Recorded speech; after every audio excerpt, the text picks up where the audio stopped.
Hello and welcome to FinTech Talk. I'm your host, Charles Orton-Jones. Today we're looking at onboarding small and medium-sized businesses, or SMBs.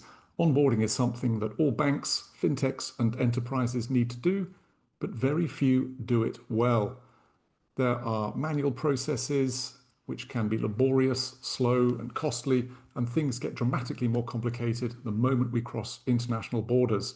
But there is a long list of ways to streamline and improve your onboarding. So we at FinTech Talk thought we'd host this masterclass to show you what can be achieved in the field of onboarding. So as ever, we've assembled a panel of world-class experts. So without further ado, let's meet them. Heidi Hunter. Heidi is Senior Vice President of Product at Markaz. And Markaz is a global business verification provider. It helps banks, fintechs, and enterprises onboard with some cutting-edge processes, including all sorts of AI technologies that hopefully we're going to hear a little bit about. Heidi, great to have you with us. Thanks for having us, Charles. And we have Madhvi Bhatia. Now, Madhvi is a global business strategy and compliance leader at one of the leading banks in the UAE. She's speaking on her own behalf today. So, Madhvi, we're not going to name your bank. It's not a great secret, but it's wonderful to have you with us. Thank you for having us, Charles. Look forward That's to great. Great. And just to complete the lineup, we have Marcin Kuzminski. And again, Marcin is speaking on his own behalf, but he is a global head of onboarding at a tier one global bank. I'm sure if you're Sherlock Holmes, you can find out where he works, but again, he is speaking on his own behalf. But there's no question in the field of onboarding, he is regarded as a world-class expert. So Marcin, great to have you with us. Thank you for having me, Charles. And perhaps I could just tee you up, Marcin, just explain what it is we're talking about here today. I mean, onboarding is one of those kind of necessary processes that banks, fintechs, and enterprises need to go through. But as I said, very few do it well. But why do so few do it well? Why is it such a difficult thing for so many organizations? Well, I think when we talk about small and medium enterprises, it's a matter of their growth and their expansion, right? When small and medium enterprise, they normally start in their local markets, right? Regardless where they are in the world, whether they are in the US or they are in Europe, this is normally where they start, and they are from there. They're accustomed to the requirements, to the legal environment, to the financial environment in particular location, right? But as soon as they grow, they start getting international, right? So we have, for example, US companies can go to Europe, European companies can go to US, Asian companies go to US. And this is where the first set of roadblocks start, because they enter a new market, they enter the market which has a different regulatory environment, a different financial environment, different financial products available on these markets. And this is where the first struggles start, right? Where the companies which originate, they are used to the local very own markets. They go across the ocean, across the borders to get themselves onboarded there and start business there. Okay, so big challenge. And Madhvi, you see what happens in the UAE and maybe, have a view across the Middle East. Again, how big of a challenge is this onboarding issue for banks in particular? While Charles, before I dive into that, let me give you some quick facts in terms of the market growth from a UAE perspective. See, the UAE fintech market is projected to reach $6.43 billion by 2030, which means there are going to be more and more SMBs that are going to be coming into the market. Having said that, I mean, we have this challenge, as Marcin just explained. Onboarding them can always be a challenge, given that they have a very, very low history of existence, and they have a very fragmented approach on many areas. So what we can do is, in my view, is what financial institutions can do is do a proactive fintech bank partnership for shared SMB onboarding ecosystem, which means they can strategically position and invest in future technologies like blockchain and quantum computing. Having said that, I think what's really again important, and Marcin rightly said, is that when they enter into a new market, what's really important for them to embrace is knowing it's more of KYE, knowing your ecosystem for an enhanced risk management and growth forecasting. And this is something that I always recommend to most of the organizations. Wow, know your ecosystem. I love it. And Heidi, I mean, you see what goes on. How amateurish are most organizations? I mean, you're a company that has a very specialist interest in this, but when you look across how most sort of banks and fintechs approach something as mandatory as onboarding, you can't do business without it. What's your perception? I mean, we don't want to necessarily insult our viewers, but is there a good chance they're working for an organization with primitive systems? I certainly don't want to insult. What I would say, Charles, is not necessarily that they're primitive. I believe they're lacking context and information. It's kind of incredible to Marquez, and I think most people in the software world, that despite all this rapidly evolving technology, we still seem to struggle with putting together full pictures and complete data profiles that enable a more simplified onboarding, right? And in our conversations with our customers, what we're finding, or the story that repeats, is that we're only able to go digitally a certain percentage of the way, whether that's 30% to 60%. And then at that point, there has to be a pivot and the information collection begins, right? And typically that's a laborious process that has multiple stages. There's time in it, back and forth discourse with the SMB to collect the proper data. And from Marquez's perspective, what we want to enable people with, or the opportunity that we're looking to create, is optimization, automation, and digitization. So from our perspective, it's less around, these archaic systems or these primitive processes. It's more about how do you empower yourself with the right level of intelligence and information so that you can fully serve these customers to that programmatic extent as far as you can, and really optimize your internal processes so that you're spending more time serving these customers and less time trying to figure out how to get them in the door. And so, Martin, how does that sound? I mean, I'm still surprised consistently Yeah, banks I to see think how many. Yeah, go ahead. yeah, I think what Heidi mentions is very on the spot, right? When any organization tries to onboard themselves, right, in different countries, more regionally or globally, right? I think what is kind of an often forgotten, that all of behind this there is set of regulators that they stand on, right? And on one hand side, there would be a client, right, that expects same experience, seamless experience across the globe, right? At the same time, this means that the same experience needs to be met with very, very different regulatory requirements, right? Being US, let's say, and China, with a very different sets of requirements, very different mindset. But on the client end, the expectation is that it is all the same, right? So this is something that that all the financial institution will face.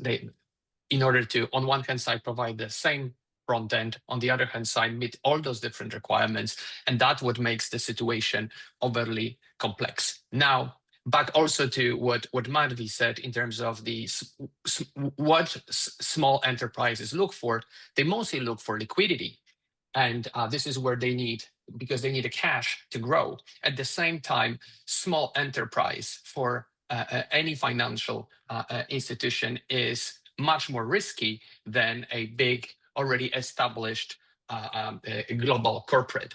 So this risk versus a kind of a reward situation here is a difficult point to meet. So the organization that is getting on board needs to kind of prove to the institution that they are working with that they are worth to extend the credit lines, they are worth to get cash, right? And that composed to onboarding, let's say, difficulties, the regulatory requirements is the biggest challenge. But having in mind what is from the perspective of the potential on institution that's being onboarded, they need to prove that they are kind of worth the risk from any financial player in the market.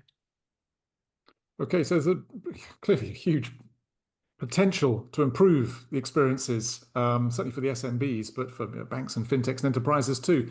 But what should, therefore, these organizations be doing? Heidi, tell us. I mean, we're here assembled to try and work out how to streamline onboarding for SMBs. What should these organizations be doing to improve the situation? Well, from our perspective, the area that we're exploring heavily, as I think most large organizations or technology agent organizations are today, is how does artificial intelligence play a part in this? So when I, as a product leader, hear what Marcin is saying around these different gaps and how we're looking to fill them, I think about agentic workflows and how could we incorporate those into these data collection points. So today, I would imagine most organizations that investigation, if it is manual, and I'm assuming it likely is, they're going and requesting those SMBs to provide some evidence of solvency. Right now, in the U.S. at least, our perspective, you can collect that digitally through companies like Stripe and make assertions on current cash flow and evidence of funding. You can pull legal filing information and look at, okay, in the States, we call these UCC filings, how many other creditors might you be stacked behind. But again, you're still having to address what types of information do I need? You're still having to address what are the outcomes of those? And then you're having to address what are the next stages and steps. And if I think about Madhvi's perspective and then I'm trying to do that from a global perspective, I know from Marquez's perspective that the data is not the same globally, right? Different types of information is going to be available in different regions, and it's going to be different types of availability based on the part of the world the SMB is trying to start transacting in. So how do you even begin to categorize and organize policy or workflows around this? And this is where we believe agentic workflows, LLMs, can really be of service. So I had to write some of these down. So don't laugh, Charles, about the paper, just because it's a little bit to categorize. But for example, if I needed to think about from an onboarding perspective, what data do I have to collect? Could we have something in the solution like where it's an AI-driven onboarding experience, and there's a goal-based agent that is requesting key information as you go through the process based on the outcome of the previous stage?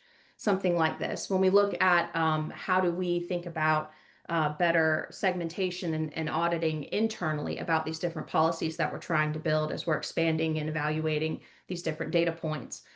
Could you have a cognitive agent that assembles these lists based on the region, evaluates the SMB, derives the outcomes, and then have another reflex agent that's more of like a policy level application that says, right, so this is a UAE applicant. These were the data gaps I was able to do digitally. Here's what the policy says I'm able to do as a next step, or the type of documentation that I have to perform. So by streamlining that exercise and really honing in on the type of data that you need to collect based on the state of the SMB, the state of their data profile, the information that they've given you, something like this would be very additive and helpful in helping you achieve really uncovering what's the detail you need to collect. Okay, that sounds like a lot of work. I mean, Madhvi, that's right. You used the word ecosystem earlier. Just expand on that, because there's just a lot of information to collect. I mean, onboarding is, yeah, I mentioned it could be theoretically manual and laborious, but there's a lot of work involved in what Yes. Hardy's just said. I mean, how difficult is it with this ecosystem? Okay, so in my view, what the banks can do is use the power of fintech and innovation. I mean, today most of the banks are making sure that they comply with the open banking regulations, at least in the UAE. So what happens here is, what the banks can do is they can have a real-time data aggregation through APIs and open banking.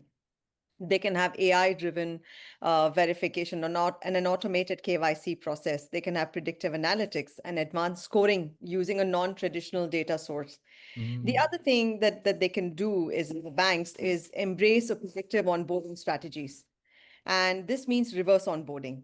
That means that they will be, while the banks will be dealing with the fintech, they can always make sure that there's a reverse onboarding of an SMB. This is my suggestion. Okay. And Marcin, just tell me about some of the technologies that you found useful. Yeah, I think, again, what Heidi mentioned is to the point, right? I think that AI coming in will definitely help in certain situations, right? And we will see it growing more and more and embedded more and more in banking applications across the globe, right? That especially coming to data collection processes, to advisory, preliminary documentation reviews, all these type of situations we will see definitely with AI going forward across the banking sector. I think, however, at the same time, there will be elements that, at least for the next couple years, will not be resolved by AI, and this specifically relate into differences in again, back to the regulatory frameworks, right? So again, getting a company which moves from, let's say, US to, for example, Spain, where is one of the most highly regulated markets in Europe, simply this company will be lost there without getting a proper support, proper advisory. So that's why there is, I think, as an advice, there is absolute need to have somebody locally or an advisor which specializes in this particular market to help the client, to explain what would be the requirements coming from the regulatory, how to register the company, how to get the company up and running, right? So it would be probably with time, we will see AI stepping in more and more, but it is so complex environment right now that I think AI can, again, help in the data collection, help in those preliminary activities, but the kind of the legal activities that need to be taken, regulatory activities by the companies moving abroad. This is something that the companies need to invest in. And in my experience, I've seen the companies that are very well aware of that, right? And they very much appreciate the complexities. I also saw the companies which are not so much aware, and they are very much self-confident, and then they hit the roadblock with the processes lasting for months. Because they are unfamiliar with the local practices, local environment and ecosystem. Okay, I was going to say, for anyone watching using the Zoom interface, they're very welcome to ask a question if you type into the box and hit enter. But I just want to resonate on that Martin's point that Heidi, AI can't do law. Everything. It's an obsession of mine getting rid of lawyers. I will say some companies might challenge that, though, Charles. Nothing else. But so tell me, Heidi, I mean, you mentioned LLMs earlier. I don't know if I heard it. Did you mention quantum as well? Or was I? Yeah, just in terms of, because again, if I think about what's the problem we're trying to solve, we're trying to get people access to information. So compute power, right, to quickly aggregate information and organize it in a way that's usable for humans, I think is incredibly powerful. But I love what Marcin said about the localized support. I think that's so key, right? What a great investment to make. It's so, and I don't have global stats, but I know for the United States, for example, over 50% of the people employed in the US are employed by a small and medium business, which is a pretty powerful statistic when you think about it. And I think, again, going back to the problem we're trying to solve, we have this industry, when you're trying to serve small and medium businesses, you have a data crisis. And when you try to unpack why it is the way that it is, I know for myself, I'm come from a family of people that are small business owners. So I can see how they conduct themselves in their life as a consumer financially, and how their conduction of being a business owner, they couldn't be more different in how things are approached. It's because we've solved the consumer data problem. But I also know that one of the root causes for why the business data is in the state that it is they don't know what they don't know, right? They don't know what they don't know. They don't know that by not publishing financials regularly, they're limiting their access. They don't know that by not reconfirming with the registries, if their region doesn't require that is impacting this. So that really resonates with me, having that investment in localized support so that they can understand the framework and the policies of the area they're trying to expand into and be more successful in doing it. Okay. Now, Madhvi, when we began this, I was kind of hoping there would be some silver bullet that could streamline, automate everything, and but no, apparently that's not going to be likely. But where do you stand on this? I mean, I'm still optimistic that technology can replace lawyers. It can do the kind of localization work. But no, I'm clearly out of step here. But where do you stand, Madhvi? Do you believe that we really can apply some AI and really get rid of all human processes ASAP? Okay. So another fun fact, yeah. So what I completely agree with Heidi. Of course, most of the economies are currently depend on the SMBs. So we have to accept them and we have to embrace them. Now, what I understand from the global trends that the SMB lending and the embedded finance framework or the finance is expected to hit 9.3 trillion by 2030. This just that means that we have to start adopting and working closely with the fintechs. As I earlier pointed, right, reverse onboarding. The more we work with the fintechs, there would be fintechs would be working very closely with these SMBs, right? So it's about reverse onboarding. The moment you onboard a fintech who understands the ecosystem, it's like reverse onboarding and onboarding an SMB at the same time. While from an AI adoption, Haiti has a point. I do agree that yes, we need to use AI, but can it replace lawyers? Answer is no, because today, if I were to tell you, Charles, I know we all talk AI, right? We all love AI, but everybody is still trying to figure out what is the ROI on the AI, you Mm. see? So the adoption rate today, as what I understand, at least from the market standpoint, it's only 20 to 30%. While yes, the banks are embracing themselves or accepting fintechs and moving on, but then AI adoption is just 20 to 30%. Yes, we are getting there, but there's quite a lot of manual intervention even today because there's some sort of validation, or should I say a quality assurance to be done by a human at the end of the day. So no matter how good my API systems are, and even if I depend on the open finance, but the question is, how valid is the data? What are we feeding in? You know, it's like, am I getting the right kind of data on this SMB? Am I making the right decision by onboarding them? So there are some certain challenges the banks are still facing. And I'm sure, both of my partners here who will agree with me that yes, the banks continue to face this challenge, but it's all about innovation and it's all about accepting the SMB ecosystem and making sure that we work together with the SMB to see how we can flourish this segment. Okay, Marcin. Um, Yeah, go ahead. Yeah, I just wanted to add to this, like what Madhvi mentions, absolutely spot on, right? It's when we use from different GPTs and different AI models, right? There's always down there a footprint, right? That these are preliminary results, that they can contain mistakes, etc. All this stuff. So, which is fine for our private use, right? But when we get into the regulator, right?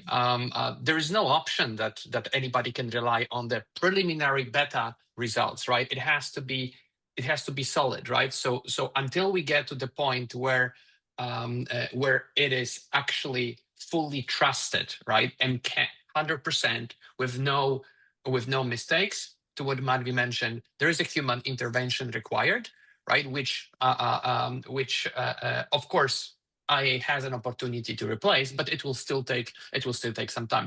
Plus, then when we go into a lot of global financial institutions who are facing a lot of course, regulatory requirements and complex ecosystems, because that's where we are back to. Adopting them, changing them to the new environment and the extremely fast developing AI ecosystem is probably one of the challenges that the market overall in finance will see. Okay, just not much. Just don't get too theological about this. But when talking about AI, it does rather cover a broad amount of technologies, doesn't it? I mean, LLMs currently have the spotlight on them, but AI can mean everything from a kind of, you can use an AI assistant to generate a bit of code. You can use AI to automate an in-house process. So how do you feel, Marcin? I mean, how do you use the term AI? Because it Yeah, I mean, can mean just about anything. That's precisely what Madhvi talked about in terms of the adoption, right? Everybody talks about AI, but the adoption is about 20%, right? So everybody talks about it, but for some people it means Chat GPT. For some people it means LLM. It can mean a lot of different things, right? So it clearly shows at what market stage we are. Because we talk about the general, very general terms, right? We do not get into any deal. So we need to kind of probably get into that. We need to see market going into this, speaking into very specific, let's quote unquote AI topics, which I think just started to appear, right? When you look through the social medias and when you look through different articles, and from there we will be getting deeper and deeper into this topic. Okay, and Heidi, I mean, let's get on to the kind of the digital transformation, the onboarding of the onboarding. If organizations are thinking they want to adopt something new, Mhm. now some technologies, can be done in a few days, few weeks. Others, if you want to if a bank you want to adopt a new core system, you're looking at a 2-year project. Yeah. How difficult is it to adopt some technologies that improve onboarding? Yeah, I actually was thinking about this as Madhvi and Marcin were talking and making some notes. I think it's really important to focus on the problem you want to solve. Hmm. My experience with AI, it's only spanned a couple of years, but when I'm developing our roadmaps internally with our ELT and my product team, we really are very clear and prescriptive about what we're trying to achieve and how we're trying to empower clients and the regulatory impacts to them and to us and the way that we want to utilize it. So what I would say is, as an organization, be really clear about what it is you're trying to do and take bites at the apple, control that investment, right? So that it doesn't turn into a very large project. I also think that being a solutions provider, maybe take advantage of the fact that we're the ones trying to do some development around this. Let us do that investment and Hmm. bring something to you both that's compelling, right? That makes you go, yes, this makes perfect sense. So, from a bank perspective, I think the thing that's the most important is focus on how you're storing your data, focus on how you're optimizing and collecting and standardizing and matching and merging. Focus more on that because that's going to empower your organization internally to serve better outcomes and review processes and automation. But it'll also enable you from an investment perspective to be ready to take those compelling AI driven products, Charles, that make you go right. So that's definitely worth working with this provider because that's really they've brought some strong ROIs that makes sense for us, and they're able to evidence that their outcomes of their tools, are approved by our organization. So that would be my advice. Okay, Madhvi, you seem to have a very sober view on how ROI can be delivered, but there's clearly lots of room for improvement here. But yeah, so how difficult is it for organisations to improve their onboarding systems? What time frame are we talking? How painful a project is it? Charles, see, we've been talking about AI adoption, right? So today, what I understand in the UAE and given the market today, where we are looking at banks want to use AI, but the regulators are looking at, even if you use the AI, what is the governance that you have around this AI, Mm. right? So they want to ensure that the bank should not blame the decision making on AI. You see, that is one aspect of it.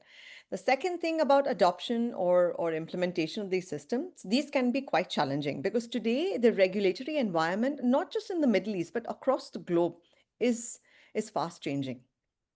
Given that there are new technologies coming in, fintechs, open banking, open source, and LLMs, yes, absolutely, these are there. So the moment we implement a system in an organization or in a bank, we have to look at upgrading it within 6 to 8 months because we have a new regulation that's come in. You see? So the challenge is not about implementing a system. The challenge is about the future trends that the regulators may come up with. You see, the question is, are the vendors or the system providers, are they really ready with that challenge? Do they really understand what the regulators want in the near future? Those are the challenges that I'm currently seeing in many organizations here within the Middle East. And these are clearly some challenges that the board are facing, the senior management are facing. And so what they're doing is they are, of course, adopting the best system in the market. However, they are also making sure that the vendors are capable of providing the upgrades when it is required, if a regulatory landscape was to change. So yeah, Okay. it is quite tough. But nonetheless, like I mentioned in my previous conversation, is about accepting the fact that the SMBs, this is the ecosystem of an SMB, and this is how banks have to adopt themselves, because I said that they are really one of the key providers or key contributors to the GDP of any country. And Marcin, I mean, this is something you grapple with as the global head of onboarding. again, is it regulators who are stifling you? Is it? I mean, it must make the international scene particularly difficult if each regulator takes a different position.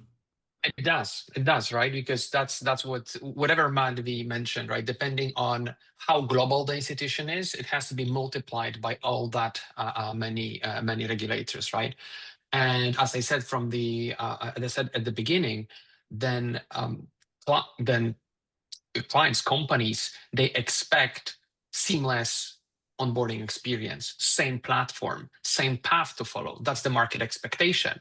And on the other hand side, there are all these different regulators, fast changing regulatory environment. What is also interesting, and I think it is not always appreciated, that from the regulatory perspective, we go more and more strict, right? So it's not relaxing at all, right? If we look a decade back, AML regulations just started to exist. They were not, KYC was in many places completely not existent, right? It didn't happen. So the path is more strict regulations, more requirements, et cetera, and that is the response really to a fast-changing market, which provides a lot of new opportunities how to utilize financial systems in a bad way, right? On the other hand side, right? So that there we have growing regulations. On the other hand side, we have very fast very fast coming up new technologies. So which provide more liberty into usage of information. So it's really going opposite. It's really all going opposite direction, and financial institutions, they need to go in between and find this a point in the middle. And the more global they are, the more difficult it is to find this middle ground in the overall in an overall ecosystem. Now, for the companies that are trying to grow globally, right, being fintechs or non-fintech companies, this is the environment that they need to appreciate, right? And especially when fintechs are mostly associated with an ease of things happening. Now, many of fintechs probably will also appreciate the fact that behind them, many times, they do not provide services by themselves. There is a bank standing behind it, which meets all these requirements on their behalf, right? So we often have an image of a very streamlined company who does a lot of things very, very fast, but in the fact, a lot of those heavy lifting is being taken by some kind of a bank in particular markets, right? So all these kind of come to the complexity, and I think the key can we change it in a fast way, either companies or banks, etc. I don't think that there is a very fast way to change it, or that we will wake up, for example, 1 year from now and there will be a completely different environment. No, there will not be.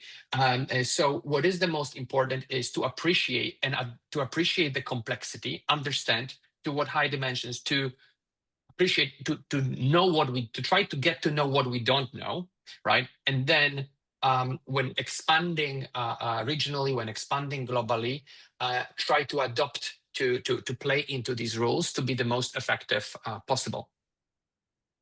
Terrific. And Madhvi, just to wrap us up, really. I mean, Marcin's a realist. He points out all the difficulties, all the obstacles. This is why he's such a respected expert. But I'm more of a utopian. I'm hoping there can be some really easy wins. There can be anyway. What I'm asking is what's the dream? What should organizations be aiming at? I mean, is it realistic to have a fully automated, AI-driven, slick, digitally 100% end-to-end onboarding process?